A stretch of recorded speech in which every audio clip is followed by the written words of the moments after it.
I am Arunachala.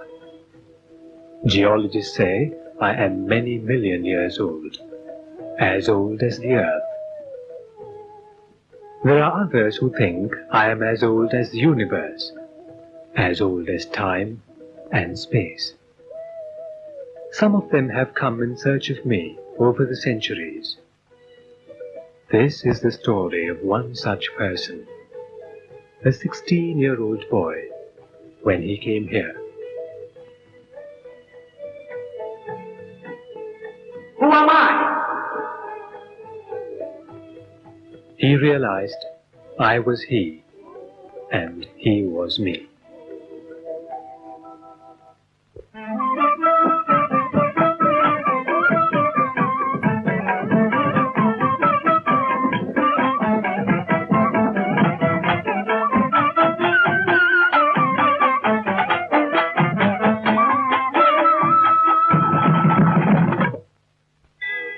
The Tiruvannamalai township and temple are on the foothills of Arunachala in Tamil Nadu.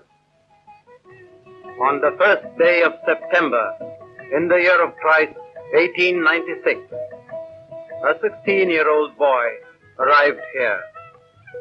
He had come a long way. Arunachala Shiva, Arunachala Shiva.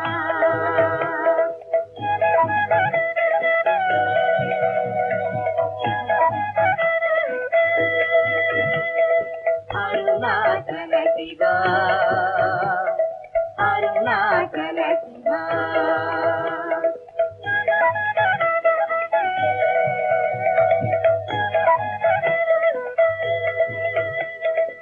Arunachala, Arunachala, Arunachala.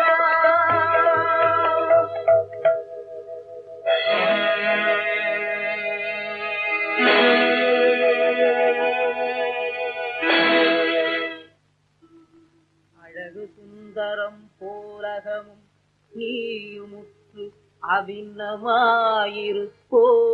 Arunachala. தூய் மனமொழியற் தோயுமுன் மெய்யகன் தோயவே அருளென் Arunachala.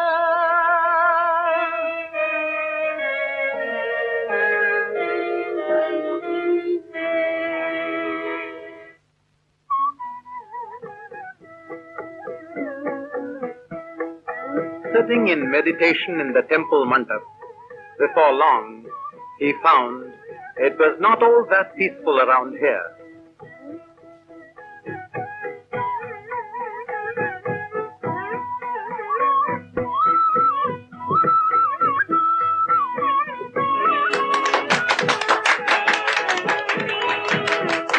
The boy then discovered for himself an underground cellar in the mandap.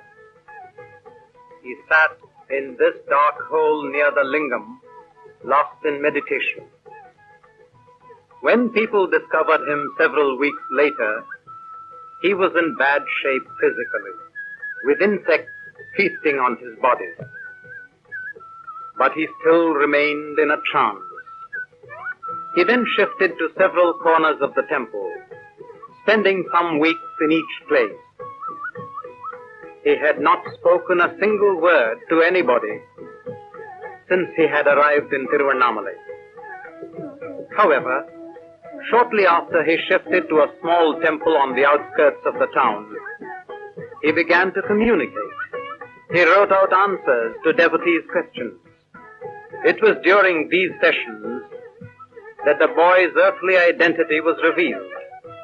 Venkataraman of Tiruchuri village near Madurai. His uncle found his whereabouts and attempted his best to call him back. The reply was implied in the boy's silence. Even as Ardra Darshan was being celebrated in the Shiva temple at Tiruchuri village on 30th December 1879, Venkataraman was born in this modest house.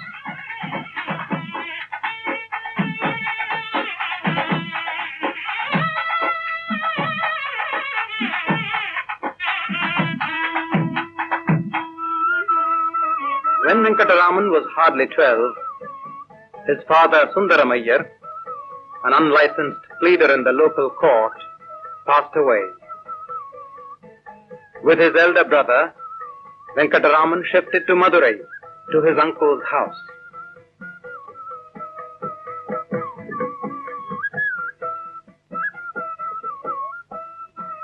He went to the American Mission High School as an average student with no spectacular achievement except as a rough and tough sportsman.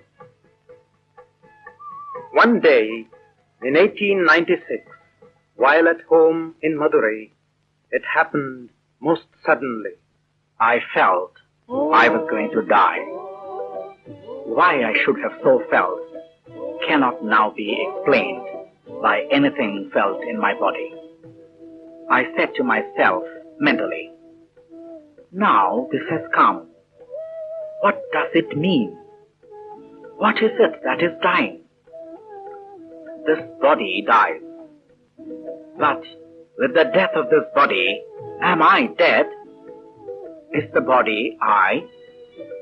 I feel the full force of my personality, and even the sound I within myself, apart from the body. All this flashed before me vividly as living truth. 6 weeks after this death experience, as he calls it, Venkataraman left home, leaving a cryptic note not to search for him. He had dreamt of Arunachala and he wanted to be there, and that is how he had arrived.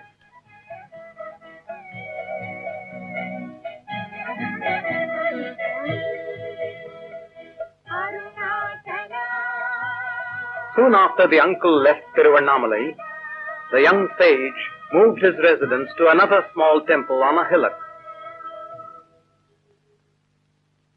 One day, the mother arrived and recognized her child. She remained there for many days, trying to persuade him to come back.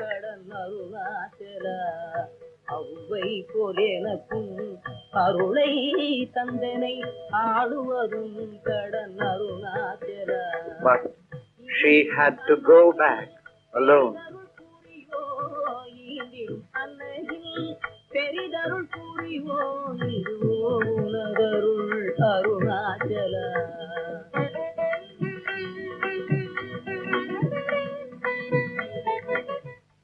Later, the young sage moved to a tiny cave on the main Arunachala hill, named after Saint Virupaksha, who had used the cave centuries ago. This cave became his residence for several years. His extreme austerity began to attract a considerable following. He knew the hills intimately and spent time in different caves and other parts of the hill.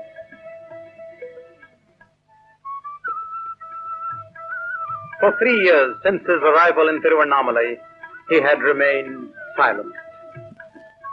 And now a new phase started, when in response to ardent devotees' requests, he began to talk, sometimes giving discourses. Some of the devotees preserved these manuscripts, which were later published in various languages. A renowned Sanskrit poet and scholar, Ganapati Muni, by a sudden instinct, rushed and climbed the hill to meet the young sage of whom he had heard. The meeting and the advice received from the youth deeply touched the scholar.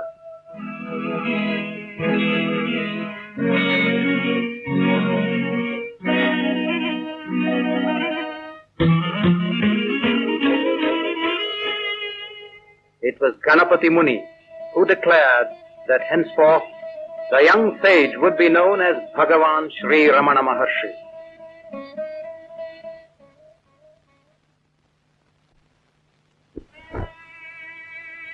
As disciples came from far and near, the word spread.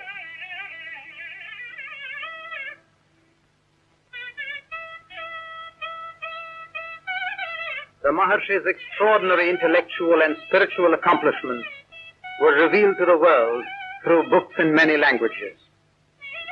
the Maharshi's mother, Alagammal, left her home and surroundings and came to stay with her ascetic son. The devotees got together and built a small room attached to a cave on a higher point in the hill for the Maharshi.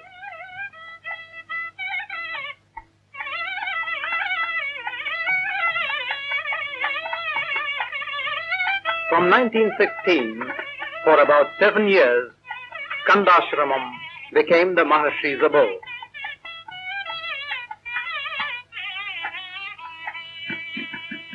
One day, in this ashram room in 1922, the mother was sick. The Maharshi sat by her side the whole day long till the end came. A disciple remarked, "She has passed away." The Maharshi corrected, "No, she has been absorbed." A modest thatched roof samadhi was built for the mother on the foot of the hill, which later developed as a temple and as the nucleus of the Ramanashramam.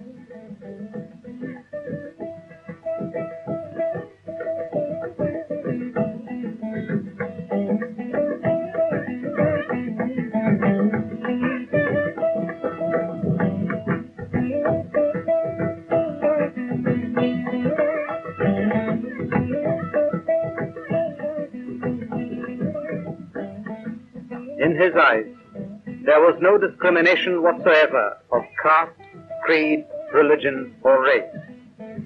He was accessible to anyone who came to him.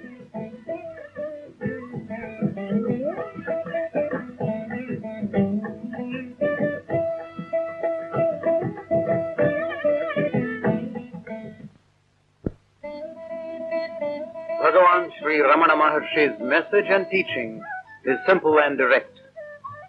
It does, however, need determination and effort. To him, all men are already realized souls. You have to merely remove the ignorance of not knowing yourself. The realization of the self, which is distinct from the body and the ego, can be achieved here and now by unswerving self-inquiry with the question, "Who am I?" There is no presupposition regarding the answer. The question, asked in right earnestness over a period of time, leads to realization. The Maharshi had less use for theoretical abstraction. As you cannot learn swimming by postal tuition, you cannot pursue spiritual inquiry by philosophical conceptualization. It has to be by direct practice of self-inquiry, leading to an experiential understanding of reality. The Maharshi arrived at such an understanding without the influence of textbooks, old or new. If his teaching was identical with the non-dualistic theories of ancient rishis, it is not because of their influence, but because he discovered them through his own experience.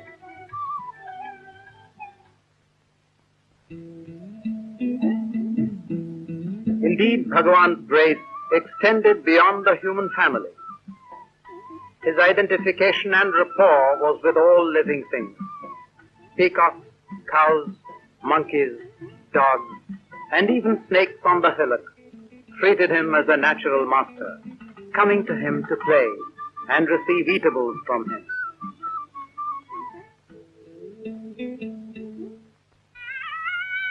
In 1949, the Maharshi's physical condition began to deteriorate. He underwent an operation for tumor, which was found to be malignant. The Maharshi never asked for treatment, but allowed his disciples to have their own way. In spite of excruciating pain, he remained smiling and calm.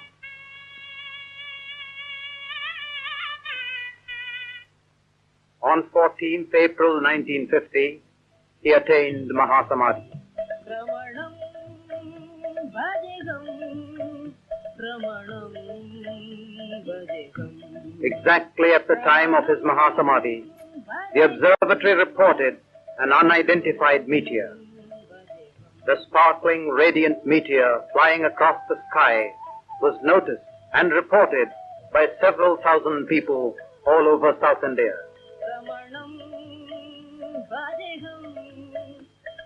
He had laughed and said, But if you cease to identify yourself with the body and realize the true self, this confusion will vanish. You are eternal, and others also will be found to be eternal. Until this is realized, there will always be grief due to false values. Yet people cried, Ramanam Vadeham, Ramanam Vadeham, Ramanam Vadeham. to his devotees, he is still very much there in the ashram.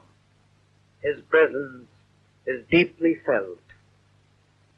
Arunachala Shiva, Arunachala Shiva, Arunachala Shiva, Arunachala, Arunachala Shiva, Arunachala Shiva, Arunachala Shiva, Arunachala. கண்ணுக்கு கண்ணாய் கண்ணின்றி காணோனே காணுவதேவர் பார் அருணாச்சல காந்தமிரும்பு போல் கவர்ந்தேனை விடாமல் கலந்தேனுடிருப்பாய் அருணாச்சல